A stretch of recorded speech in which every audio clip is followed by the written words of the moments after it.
You're listening to the Vetted VA podcast, Your Journey Home. Nathan Nottingham is your host today, and he'll be chatting with Mike Alberico. Hey everybody, welcome back to the Vetted VA podcast, Your Journey Home.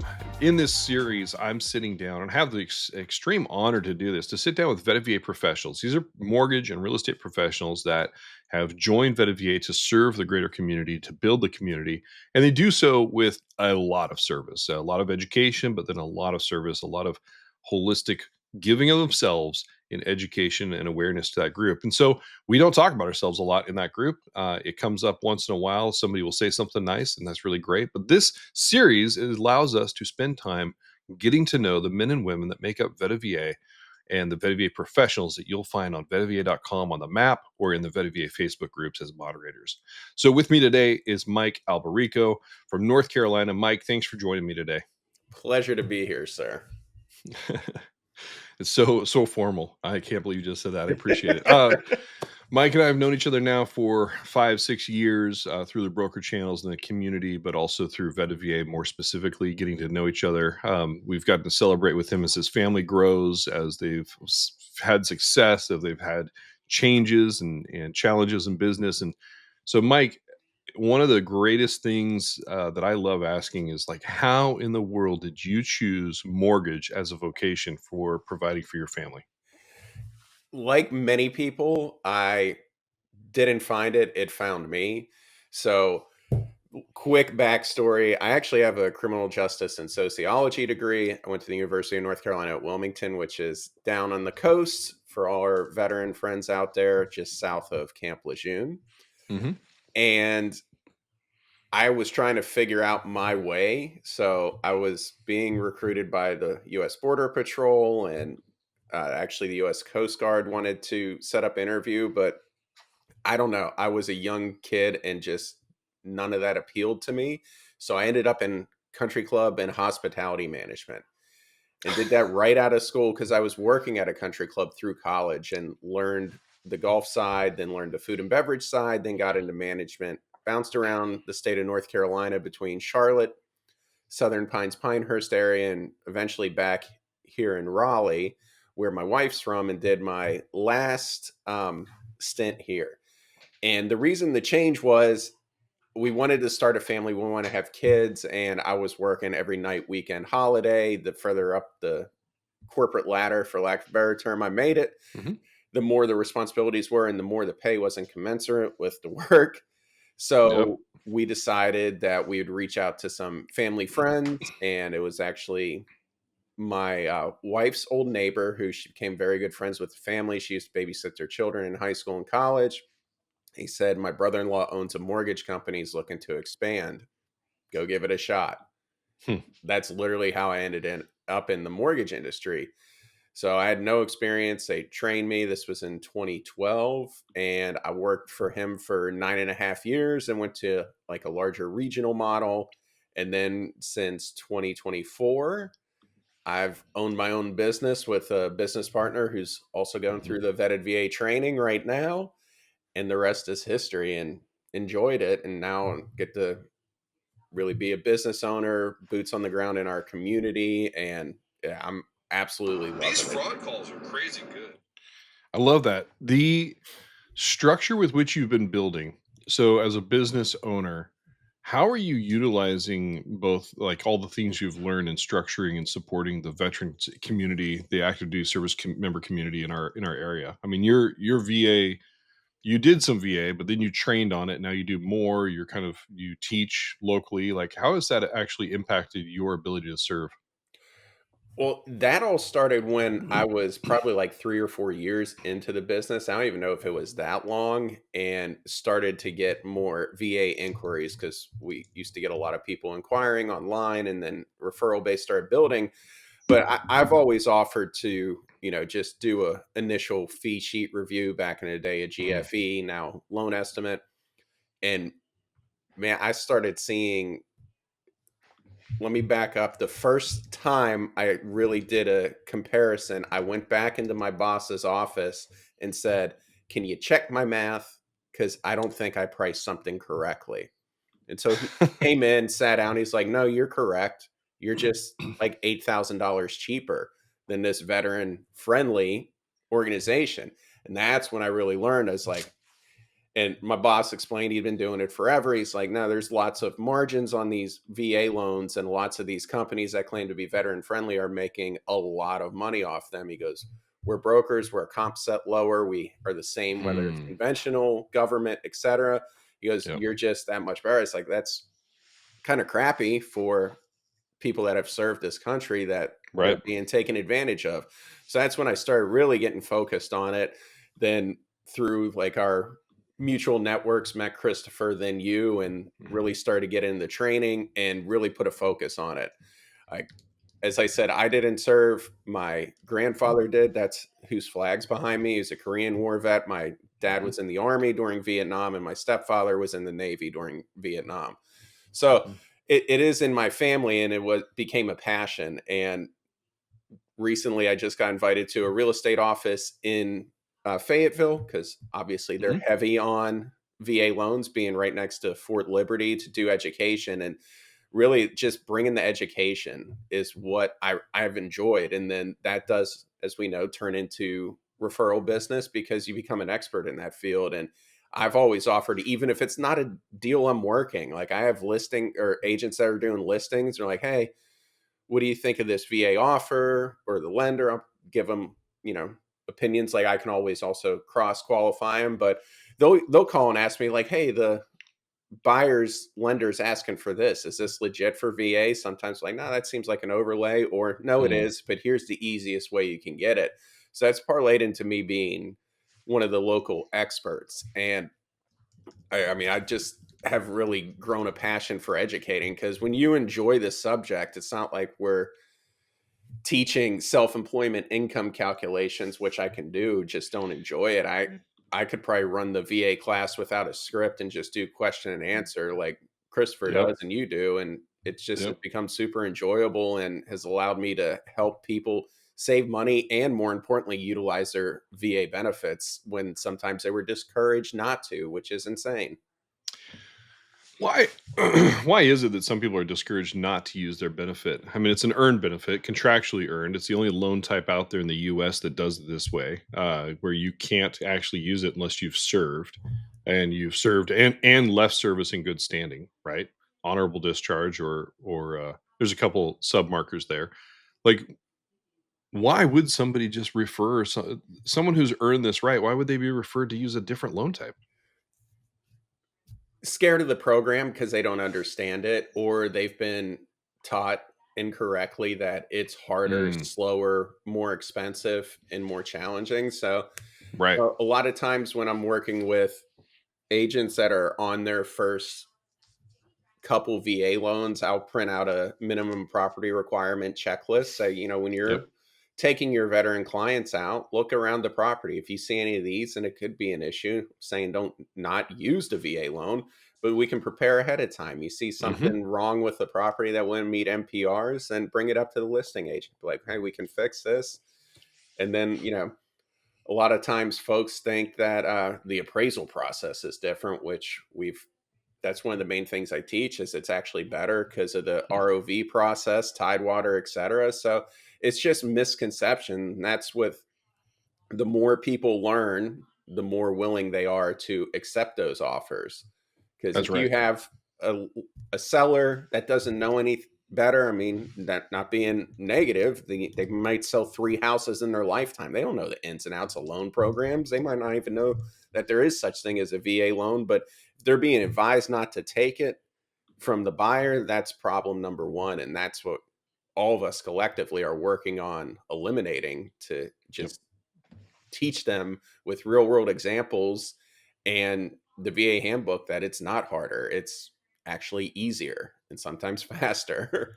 Let's spend time. Nobody's really brought up the minimum property requirements in these calls that I've been on in this series right now. Let's spend a little time talking about that, because MPRs, minimum property requirements, they have a there's a bad historical connotation when it comes to anybody who's been a broker for a number of years in real estate. Anybody who's done loans that maybe isn't really familiar with how to work through them. But I hear this most from real estate agents, and that's not to say they're saying anything wrong. They're trying to be good stewards of their clients. But MPRs are there for the benefit of the veteran, not for not to deter people from using the benefit. Like, walk me through some of the MPRs. Why are they there? What are the common ones you see? The biggest ones are safety requirements. Like we've all Hmm. seen it where there's railings missing on higher porches. Sometimes those are aesthetic calls. Like I removed them on my front porch. I don't know if we fail or not, but I kept them. And if I ever sell this place, I'll put them back up if it does become a Right. VA issue. But it's mainly safety concerns. Like everybody's like, oh, they're just any type of chipping paint. We're done. We got to repaint everything. Like, no, that's not the case. So a lot of them are safety, and with the chipping paint, for example, we're going to see it more on older houses, but that's like you said, veteran protection. We got to make sure if the house was built in 1960, I'm sure it's been painted by now, but it could be lead-based paint. That's part of it. Right. And then a lot of times people don't realize that some of these can be waived at request of the veteran. And it's Hmm. pretty simple process to where I've had multiple ones waived where it's like a 3-step porch. They didn't put a railing up because the utility meters were there. Took a photo from Oh, the appraisal, had a letter from the veteran saying this isn't a safety issue. It's going to actually impede access to a service panel. That was one example. VA said, okay, we'll make this as is, and nobody had to fix anything. And it also goes back to there's times where people will blame the VA appraisal for getting repairs called out on it. And I've actually gone back to appraiser buddies and sent them screenshots. Like I would have called that out on conventional. So it's just, again, teaching that misconception that it's not always VA. It's going to be the appraisal process in general because lenders are going to look at three things: protecting their interest, protecting the borrower's interest, and protecting the collateral that is securitizing this loan. Like another example, I had a hole in siding in a house in Jacksonville, and the VA appraiser was super nice. Like normally I wouldn't call this out, but if you look at picture number 2, there's moisture in there. This is an issue, could cause mold. It needs to be fixed. Small yeah. hole, but he that explanation is good, and I'm loving that we're starting to see VA appraisers really giving that explanation. Or you can call them up and say, hey, I'm going to go to the listing agent. Can you give me some insight on why you called this out?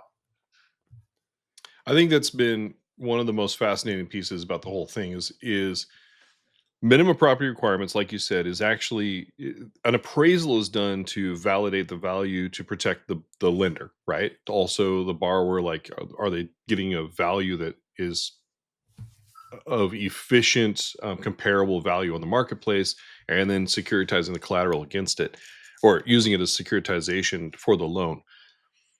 In the VA specific realm, when you read chapter 12 and it comes to minimum property requirements, that's where it's diving in just to make sure the health and safety and soundness of the property is clutch, right? Because the VA is backing this piece of property for the veteran because of the veteran service. And that means on the secondary market, on the mortgage backed security market, Jenny Mae kind of puts these, they bundle them up, they put them in the market, they let investors invest into these bundles. It's big. It's a big thing, right? And I get super confused the farther I go down that trail. I'm not a finance banker. And so they have to ensure two things: that the VA is not putting bad money or good money behind a bad property, right? So that if Actually, one recently, and you and Christopher helped get it over the finish line mm, with our new lending partner, who's working with a great lending partner that is super VA friendly that a lot of us brokers work with. But this particular veteran, I've been was mainly working with his wife. He unfortunately got ALS last year, and he was career oh in the man, military, and he had a lot of years of service, and I think almost 20. And she was driving the process because he's unfortunately already in a wheelchair, and he was turned down by two of the bigger retail lenders. And she called me and we had an initial conversation. She was obviously very hesitant about starting this over again. I mean, fool me once, shame on me, but she felt like she was turned down twice. And had no hope. So I got everything. It's like, I got to do full credit check, all that. If you've already gotten some done, don't worry about that. It's no charge up front, etc. Let me just see what we can do. And took it to our lending partner, and they're like, no, this looks pretty good. Can you just get X, Y, and Z for us? And they were buying the property they were living in, and they needed to make it handicap accessible. So they didn't want to go out and find a property that was new. They also didn't want to obviously modify a property that they were renting. And this was the easiest way to keep that home life balance that they currently had in their property and get that veteran the home ownership so that they could adjust it to the way they needed with the VA's help.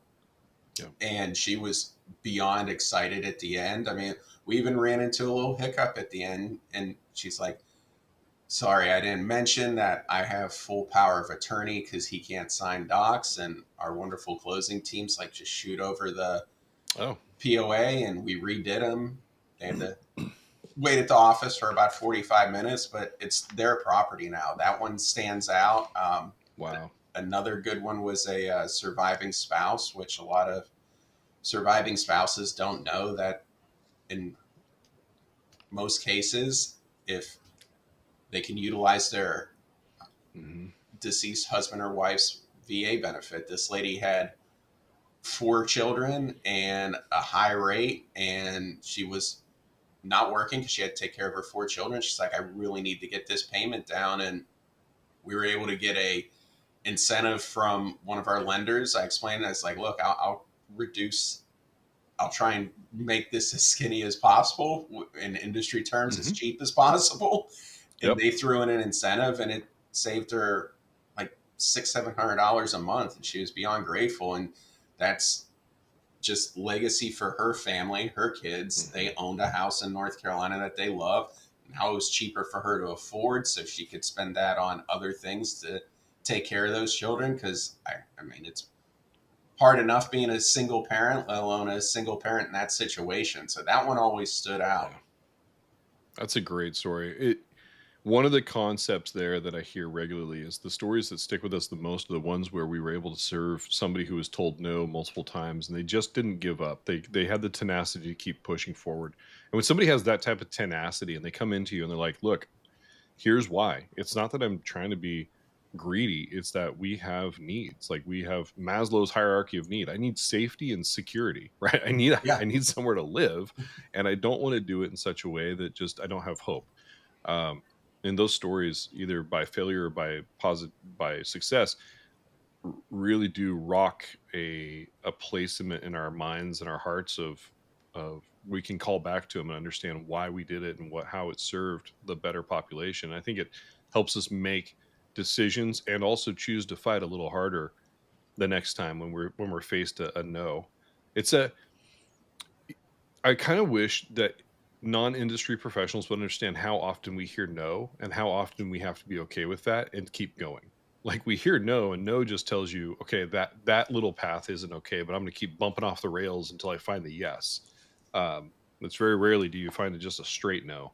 Sometimes it's a long path, but You got to know where to look, because I work with, I think we're 15 lending partners now, and I think maybe 2 would have taken them this long because of the additional rules, and also having the proper, not just VA trained loan officers, but underwriters and account executives that are lenders that know this. And the 2 that would have taken this are both heavily involved with our educational channel. yes, yeah, So that's, I mean, that even makes more sense that we had 2 yeses to their 2 nos, but the 2 yeses came from mortgage companies that are very, not that there are unfriendly veteran companies, but these are very veteran focused. Let's do what we can to support the community. And it shows when you get situations like that. I mean, we all want easy loans with somebody that's 800 credit score, makes $300,000 a year and carries no debt, but that's not the case. right. It is something to be said, like the ones you're mentioning there. the more we train together, like we've all worked in different companies. You own your own company. You're working in an association with us at Vetted VA, with other professionals that are in different companies, and we're training together. And it's been awesome because the more people we get to train, the more it level sets communication expectation. It level sets questioning is not a negative; it's a positive. We're going to ask questions to find what are we not looking at? What are we not considering? How do we get through the next hurdle? How do we overcome the next thing? Um, let's talk about briefly you do a lot of teaching, and you brought that up. The NPRs, you go out publicly, you go out to real estate offices. I've seen you've joined the Vetted VA, our calls we have on Tuesday nights on different events. You've taught for us in courses. You'll be doing more. Surprise, you didn't know that. I've got some topics for you. um, Tell me what is one of the myths you like to you overcome the most when you're doing these educations? One of the things that you're like, hey, many people misunderstand this, and I know we talked about NPRs, but there's got to be something else you like to talk about. That the VA client is not as strong of a buyer because they're not putting a down payment down. Oh yeah, that's a great one. What do you do? How do you address that? I, in my opinion, say that they are stronger because most of the active duty and veterans I have that I work with have assets. But Yep. if you can get a good rate on something, I mean, I'm also a property investor, so I'm big on leveraging good debt, which is mortgage debt. So when I say prime example, I always use real world examples. This gentleman just retired and he got a civilian job and was making bank in the civilian job as a consultant. He had enough money to pay cash for it, but he liked a payment. And he's like, I'm making more money on my investments elsewhere. Why would I not utilize this 100% benefit, especially because he got his rating when he retired? So he had no funding fee as well. He's like, so I can just take this lower rate, payment works, and just bring my prepaids and closing costs and continue to invest this money elsewhere. And he even brought, because I got kids going to college, I don't want them to be consumed by student loan debt. And I'm not going to co-sign for student loan debt that's a lot higher than this mortgage debt. So I'll use that. I mean, not everybody has the ability to pay cash, but a lot of people have the ability to put that 5, 10, 20% down.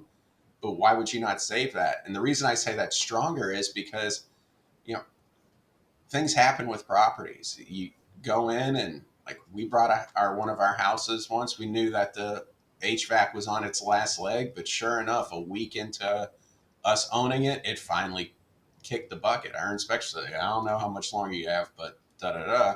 So if that's the veterans case and they need to put $10,000 into an HVAC, but they just spent 30 at closing or they spent zero at closing, who's in the better situation? And what happens if someone gets into another unexpected bill or, God forbid, loses their job? I mean, yes, there's forbearance and items or programs like that that help. But if they save $30,000 by utilizing 100% financing, nobody wants to lose their house. There's a fallback fund for them to continue to pay their mortgage while they're figuring things out that a lot of people don't, because down payment, I would say right now, just with our current economic situation in the US, a lot of people aren't sitting on a mound of cash. So a lot of people that are doing FHA, even with like down payment assistance or conventional, are running not thin. They're not out of money, but they have less reserves than a lot of veterans that can take advantage of this 100% financing. So that's another myth I like to bust. And Christopher did that. He actually came to Raleigh. We had a big VA training event, and he used it as skin in the game. And he explained it a lot further that there's not financial skin in the game. There's, like, the gentleman that I just mentioned, his ALS was traced back to his service, his time in service. Oh, wow. I don't know anybody else that has more skin in the game than somebody like that. Yeah. So many more veterans that I meet and grow the network with are hurt from their service, the physicality of it, the expectation, the service standards that they've had to meet. My father was Vietnam as well, and I'm pretty sure he was going deaf from working on the A7s in Vietnam on the USS Midway. But He'd never admit it. I think I finally got him rated though. Let's cross our fingers. It's like, well, that was part of the service, but sacrifices were given, not just time away from family, but physical sacrifices that have created ailments long term. And we appreciate the service because the service was done in a way that they literally signed up and said, "I will sacrifice myself for the good of the country if asked to do so." And so, if put in that position, you know, what you bring up there at cash, man, that's so good. Credit is one thing that the VA loan allows so much more flexibility on. I've mentioned this in a couple other of these interviews, but I'm kind of curious on your take on the credit and the VA loan. If somebody's sitting there going, "This all sounds great, guys. I'm about to turn it off because I have bad credit, so I don't care. I can't do it." Like, why in the world should they not give up? Well, I mean, there's no VA minimum credit score, but our lenders are going to have some type of minimum credit score, especially for a purchase. But the VA process, in my opinion, is a lot more logical than like a conventional qualifying process because, yes, everybody has their debt ratios, but the VA residual piece looks at it more of a real world cost model of do you have enough money left over at the end of the month to support your family and pay bills, because that's one thing that conventional doesn't. So credit score is only one aspect, where if you get a low enough credit score on conventional, you're just cooked. Same thing with FHA. With VA, if you have a lower credit score, but you maybe ran into some financial hardships along the way that impacted that score, but you got everything back on track and that residual calculation works out, they're most likely going to say yes. So it's more of looking at the individual situation rather than plugging it into guidelines where, Yeah. you have a 620 to do conventional, which that's even challenging now. Most of the time, you're not going to see conventional get approved unless you have a 640, where you may have a veteran that has a 575 credit score, but they're making good income. They reestablished their credit. They're back on track.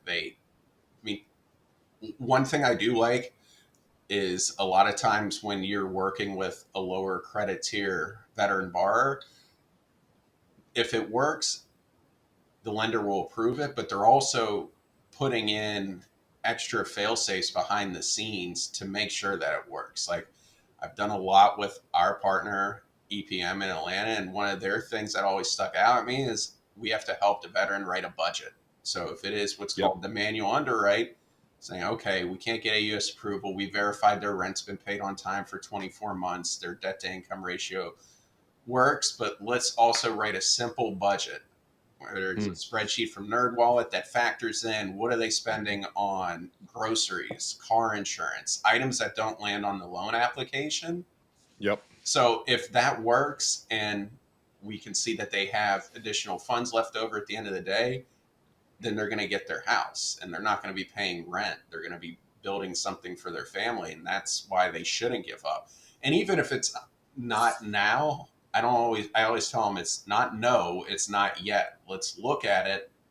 Let's build out a plan. So maybe 6 months, even if it's a year, you know what to do. And then that actually puts the responsibility on the veteran to get their stuff together where, all right, I'm not ready to buy yet, but I can pay this debt off. I can open up a new credit card to build credit, etc. And that person's going to be probably more prepared to purchase a house in 6 months than most other applicants in the market. That's right. That's absolutely right. Well, Mike, I really appreciate your time. Thanks for this. To everybody listening, outside of our minor technical difficulties with microphones, we are good to go. Uh, if people want to reach you, your contact information, Mike's contact information will be in the show notes. It's going to be on, you can find him on Vetted VA, look for him in North Carolina and some of the other surrounding states. He is licensed in multiple locations. You'll find him on the Facebook group. So if you're in the main Facebook group as a veteran, active duty service member, or family of the same, we'd invite you to engage with him there. And you'll find him there. You'll also, where did I say? VetVA.com. Already said that one. Facebook group. Oh, and the professionals only Facebook group. So if you're a professional in the real estate or lending, you're in appraisal, insurance, we'd love to have you in the pros group. There's over 5,000 professionals there, all trying to get better, to learn to do more and to be more. And so moderators like Mike, who've been with us for a long time, who've taken all the training, all the testing, every time we throw a new class at him, which he has not started this one, but the LAPSAR training is coming. It is a beast of a class that he's about to go through, just like underwriters do. So excited for that one for you, Mike. And I will say, hey, do you know, are you going to be able to come to summer camp? Yes, I should be there, and I'll be at the Atlanta event that I know that a lot of us, our vetted professionals, will be at. So it'll be good. So if you're a professional, there's an Atlanta event in June called TAG, hosted by EPM. It's This American Gift, or the American Gift, I should say. And then in July, if you want to meet Christopher, myself, Mike, and a lot of the other professionals in VA, we have a summer camp in North Texas. We'd love to have you come up there, join us. There's going to be lots more information. Go to VetVAsummercamp.com to find that. Let us know. Tickets are on sale already. You just got to get yourself up here. It's a great time. You'll learn more about it on that website. So, Mike, thanks again so much for everything you've brought to this conversation. I can't wait for people to listen to it and maybe put it on a repeat just to make sure they pick up all your wisdom. Appreciate you, man. Awesome. I enjoyed it, man. We'll do it again soon. Will do. Take care, and thank you. Thank you for listening to the VetVA podcast, Your Journey Home. We hope this information has been helpful, enjoyable, engaging, supportive. But here's the biggest call to action for you. If you are a veteran, a service member, a family member of the same, and you have earned or have access to the VA home loan eligibility and have questions, please feel free to join us at VetVA on Facebook. Go to facebook.com, search for the VetVA group, and you'll find it. Answer some of the questions to enter, and once you do that, you're good to go. If you're a professional, a real estate agent, lender, insurance agent, you know the drill. Well, as a professional, we'd love to have you join the professionals only group. We do all the same information, but at a little bit different scope because, well, of how you're coming into that information to support yourself and the other consumers that you work with. So please join VetVA on Facebook or VetVA for Professionals on Facebook. Follow us on TikTok, wherever you can find it. And as always, all the white papers, the resources, the documents, and the training, the free training courses are available at VetVA.com. You'll find them all there. If you have any questions, please do not hesitate to reach out to us. My email is nathan@vettedva.com. I'm the COO, and I'm ready to help. Glad you tuned in for this episode, and looking forward to bringing you the next one. Take care.